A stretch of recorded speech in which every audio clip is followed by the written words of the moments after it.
agradecemos a todos los profesionales y colaboradores de la Universidad Privada Telesub que hacen posible el desarrollo de estas actividades en la modalidad Blended Learning. El nombre del profesor es Raúl Rojas Reate. La unidad 3 que vamos a comenzar a desarrollar tiene que ver con la configuración básica de un dispositivo denominado router. Y esta unidad se denomina configuración básica del router. El primer tema que vamos a tratar, el tema 1, viene a ser todas las conexiones externas que tiene un router. Antes de pasar en sí a lo que viene a ser las conexiones externas de un router, vamos a definir qué cosa es un router. Es importante que nosotros entendamos bien el concepto y de acuerdo a ello vamos a ir entendiendo bien todo lo que vamos a ir desarrollando en esta unidad. El router es un dispositivo de red que pertenece a la capa 3 del modelo de referencia OSI, es decir, a la capa de red, y cuya principal función es la de enrutar, es decir, permite direccionar o encaminar la información de un lugar a otro. ¿Qué cosa significa todo esto que acabamos de mencionar? Significa que cuando la información pasa de nuestra aplicación dentro de la red, va pasando por las distintas capas del modelo OSI y llega a la capa 3, el router, antes de sacar la información por el medio físico que utiliza la red, establece, en primer lugar, a través de un algoritmo diseñado para este equipo, cuál es la mejor manera de ir de un lugar a otro. Esta capacidad que tiene el router de poder establecer bajo ciertas condiciones de conexión física y de conexión lógica, permite establecer cuál es el camino más conveniente para la información para ir de un lugar a otro. Este dispositivo que tiene esta capacidad tan impresionante es el que denominamos router. Tenemos que definir también un poco lo que viene a ser la métrica de un router. Hace un momento hemos hablado de un algoritmo. La métrica es un algoritmo a través del cual el router establece cuál es la mejor manera de ir o llevar la información de un lugar a otro. Y esta métrica básicamente se basa en algunos valores que es muy importante. Si nosotros tuviéramos en una red distintas líneas que nos permitan hacer conexiones a Internet, el mejor camino dentro de esas líneas sería la línea que nos pueda brindar un mayor ancho de banda. Entonces el router, si nuestra red tiene varias líneas troncales de acceso a las redes WAN, a través de la línea que tiene mayor ancho de banda, garantizaría una mejor conexión de un lugar a otro. Otro parámetro que define la métrica o la mejor ruta para llegar de un lugar a otro dentro del router es el retardo. El retardo viene a ser nada más y nada menos que cuánto tiempo demora la información de llegar de un lugar a otro dentro de una infraestructura de red que hemos diseñado. La carga o tráfico es otro parámetro importante. La carga viene a ser la cantidad de información que está circulando por una determinada ruta.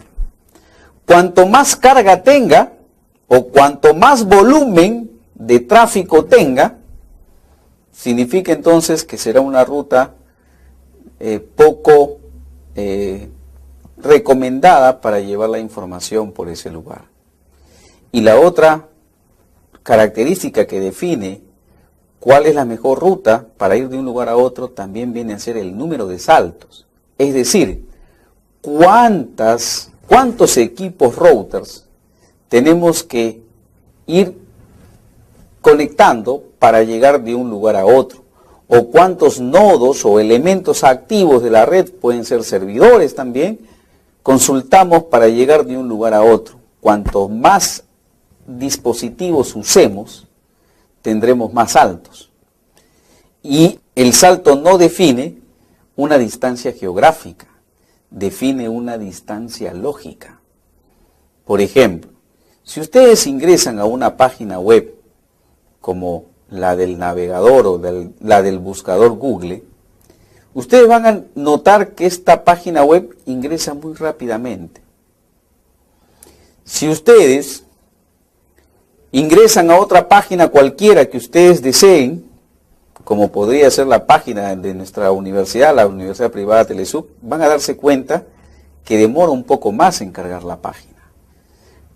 La explicación por la cual demora más son múltiples, pero vamos a enfocarlo a lo que necesitamos. Para llegar nosotros de un lugar a otro necesitamos pasar por equipos. Y para llegar al navegador o para llegar al buscador Google, nosotros usamos en promedio 15 saltos. Y para llegar a nuestra página web de la Universidad Telesub, utilizamos aproximadamente 17 saltos. ¿Cómo podemos verificar cuántos saltos necesitamos para llegar de un lugar a otro? Entramos al explorador a la consola de comando de Windows, presionando las teclas Windows R, escribimos el comando CMD y ponemos trace router, que es un comando de consola del protocolo TCP/IP que nos va a permitir establecer el número de saltos que hace mi máquina para llegar de una página de mi PC a una determinada página o a un determinado servidor. Cuanto más saltos haya realizado, mayor será la distancia. Por lo tanto, una página cargará más rápido y la otra cargará más lento. Y otro parámetro importante también es qué tan grande puede ser la información que vamos a llevar del origen al destino. Es obvio de suponer que si la información que voy a trasladar es mucho más grande, es obvio suponer también que la información tardará más tiempo en llegar a su destino. A esa capacidad que tiene el router de poder establecer bajo estos parámetros que hemos mencionado cuál es la mejor ruta para llegar de un lugar a otro, se denomina métrica del router. Otra de las cosas que debemos saber es que el router puede recibir distintos nombres en función a la clasificación que nosotros le podemos dar. Existen muchas formas de clasificar a un router. Vamos a mencionar en esta ocasión las que consideramos que son las principales formas como se denominan a los routers o las principales formas como se clasifican los routers. Una clasificación tiene que ver en cómo el router realiza la gestión del tráfico dentro de la red. Es decir, cómo balancea la carga para hacer que la red, a pesar que pueda tener un gran volumen de información, siempre mantenga un óptimo desempeño. Y a los routers se les puede denominar bajo esta categoría routers de red o routers de núcleo. Estos routers se caracterizan porque son los que reciben el servicio de Internet de un proveedor de servicio de Internet. Existen muchas empresas acá en el Perú que nos dan servicio de Internet. Esas empresas nos dejan el Internet en un determinado punto. Y en ese determinado punto donde nos dejan el acceso al Internet o a la red WAN, también suele estar acompañado de un router. El router que está en ese lugar se llama el router núcleo o el router core. Bajo esta misma categoría podemos usar también los llamados routers de salida o también llamados los gateways o pasarelas. Estos routers van a permitir que del router núcleo podamos conectarnos con otros routers a las subredes que vamos a ir creando. De esta manera nosotros vamos a hacer la segmentación de la red dentro de nuestra red que estamos planificando para la empresa. Otra clasificación muy común es de acuerdo a qué medio físico utilizan los routers para conectarse a la red LAN o a la red WAN. Bajo este criterio, los routers pueden denominarse cableados. Los routers denominados cableados son aquellos routers que todos los medios de ingreso y salida de información sobre este dispositivo usan solamente algún tipo de cable, los cuales pueden ser cable de cobre, como podría ser el cable UTP, o fibra de vidrio, como el cable denominado fibra óptica. La otra posibilidad es que el router sea un router que no utiliza ningún cable, en cuyo caso se le denomina router inalámbrico. Este router inalámbrico, para transmitir la información, no usa cables, usa el medio ambiente para transmitir a través de antenas, transmisoras y receptoras la información de un punto a otro. Otra clasificación que tenemos para denominar al router es de acuerdo al tipo de línea al cual se conecta nuestro router, de acuerdo al servicio de telecomunicaciones que hemos solicitado. Si un router se conecta a una línea denominada ADSL, el router se denominará router ADSL. Este modo o este tipo de router hoy en día es muy utilizado en routers domésticos y de pequeñas empresas, porque es un router de línea digital asimétrica que no garantiza un ancho de banda simétrico entre la bajada y la subida de información dentro de nuestra red, lo que hace que el desempeño no sea tan adecuado para actividades que requieren mucho ancho de banda.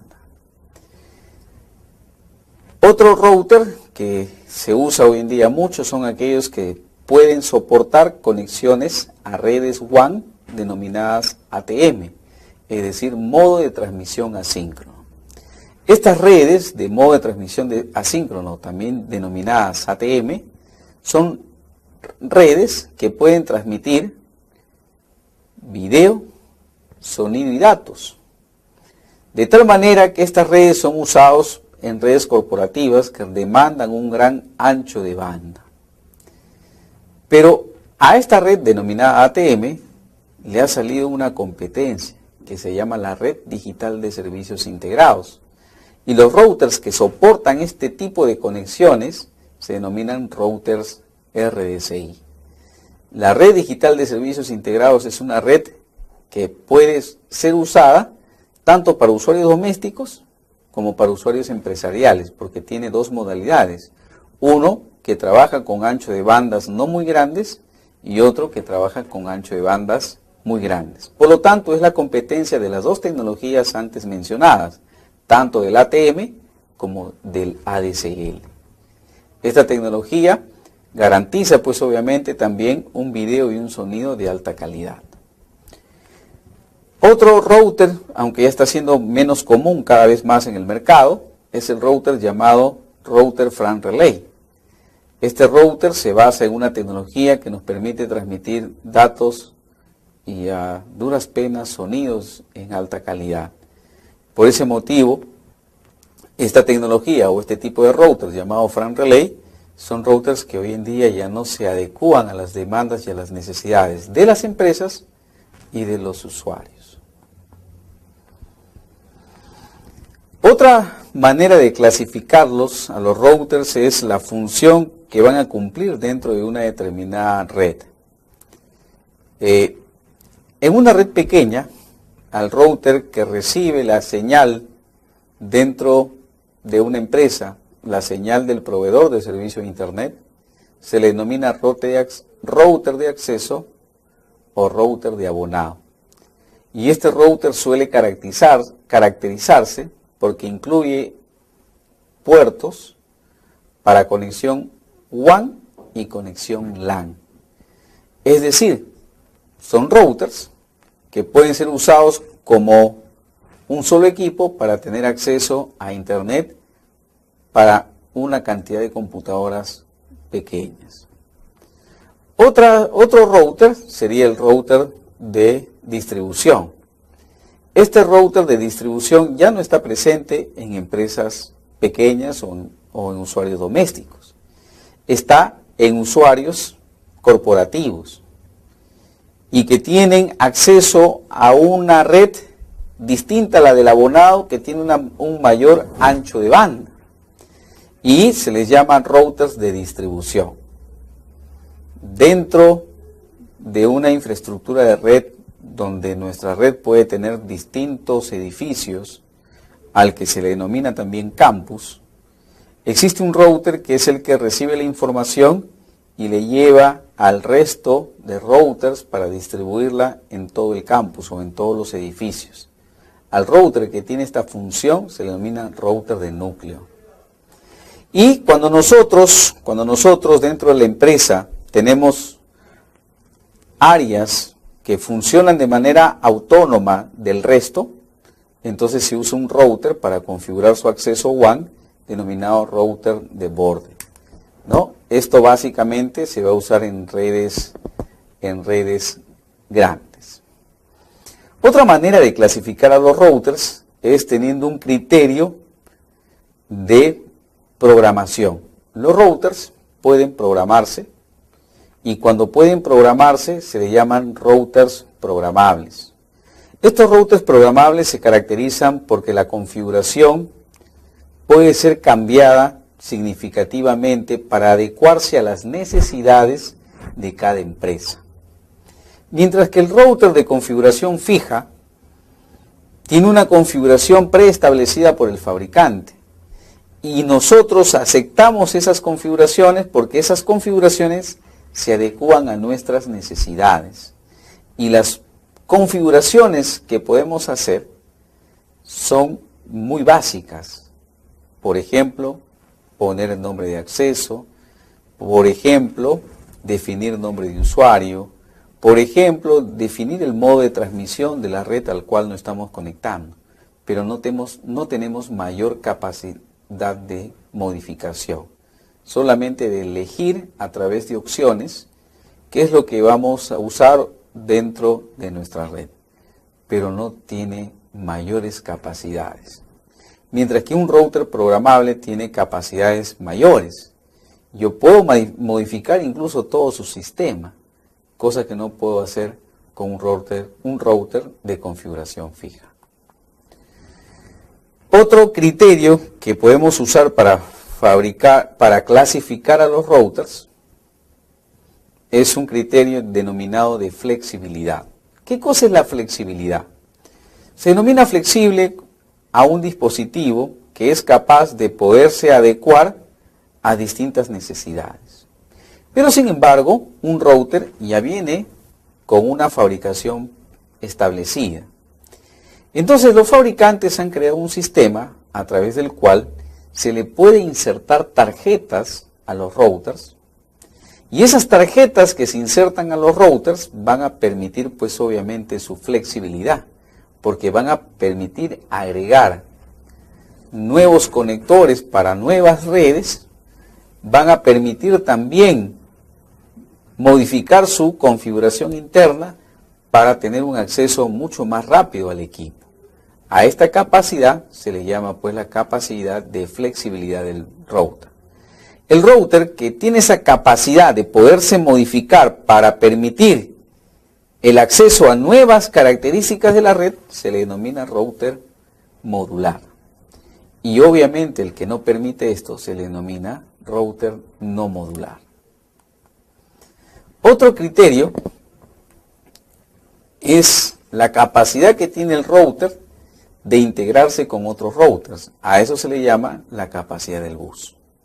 Un router que al juntarse con otro funcionan como un solo equipo lógico, a pesar de ser físicamente distintos, se dice que son un router que comparten el mismo bus. Es decir, es un router apilable. Y el router que no se puede juntar con otro y trabajar como uno solo desde el punto de vista lógico, se le denomina no apilable. Estos routers pues obviamente van a permitir los llamados apilables tener una mayor capacidad de procesamiento y de enrutamiento de parte de un router. Otro criterio de clasificación de los routers es la manera como lo vamos a fijar dentro de los elementos que tiene la red. Suele suceder que en empresas corporativas se utilizan unos dispositivos llamados racks o gabinetes, en cuyos lugares hacemos la fijación mecánica de estos componentes. Es decir, los aseguramos para que esos componentes se fijen, no se caigan y permanezcan siempre en ese lugar. A esos dispositivos se les denomina rack. Y estos routers tienen un tamaño definido por una norma, que es la de 49 centímetros de ancho, y tienen un alto o una altura de un U, que es una unidad de medida para los racks. Algunos pueden ser de más uso, pero normalmente es de U. Estos routers entonces que pueden conectarse directamente a este equipo llamado rack, se le denomina routers rackeables. Y los que son pequeños, que no tienen 49 centímetros de ancho, sino son mucho más pequeños, se les denomina routers no rackeables.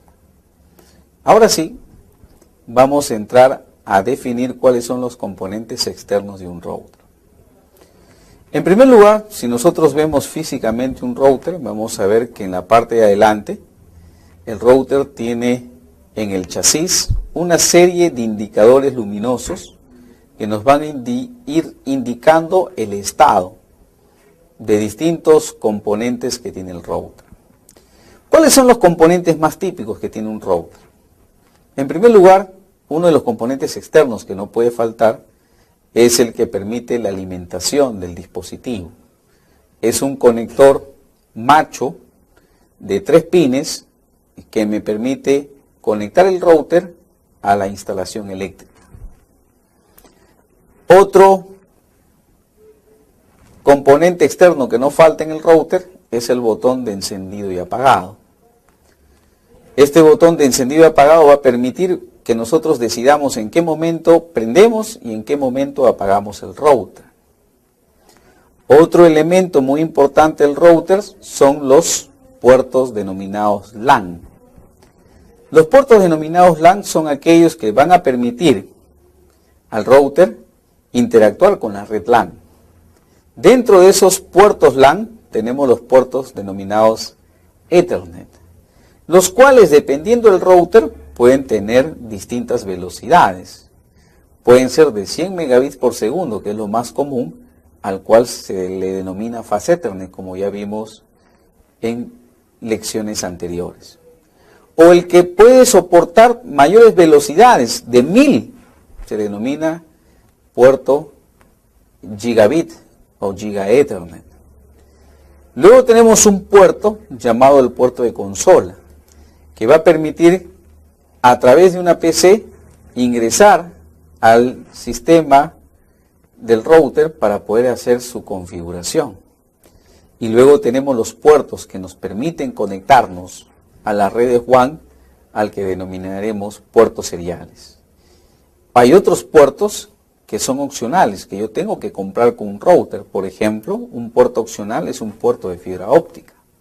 Si yo quiero que mi router tenga un puerto de fibra óptica, tengo que comprar una tarjeta adicional. Pero no está disponible esa tarjeta para todos los modelos de routers.